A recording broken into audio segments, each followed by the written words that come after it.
تمام گذاشتن لایک و کامنت صاحب پدرکوی بپول میشوید. یک نفر شما صاحب توفا اتوکی پارابول و دو نفر دیگر صاحب لامپا بپول میشود. تمام ویدیو لایک میگذارید، ویدیو رو پدلیت میکنید و کامنت میکنید. نفراتی که از همه کامنت رو حساب میکنن یک دونه اتوک و دو نفر دیگر یک دونه لامپا پدر کرده میشود.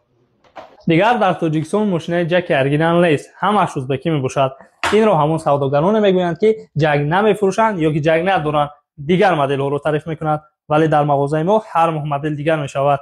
جک F6 مدل نوبتی ما اورگینال دارای دو پیچ دور میشد. کفالت 3 ساله، دستافت اوسانوفکا داخل شدشان به رایگان. دیگر منطقه تاجیکستان با تاکسی جاتون روان میکنیم.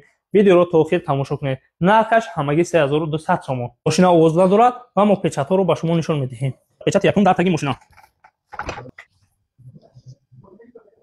پیچ دوم ماشین در بری ماشین، پیچ دوم یعنی در بری ماشین میباشد، یعنی در تنه کارپوس جک نمیسگی. F6 یعنی در بری F6 در احتیاجات 14 سال جهان در نمره 1. آدرس مغازه ما بازار کاروان سیوم دروازه آخران قطار مغازه باباجان و نمره در پایان ویدیو هست، حتما زنگ زنید.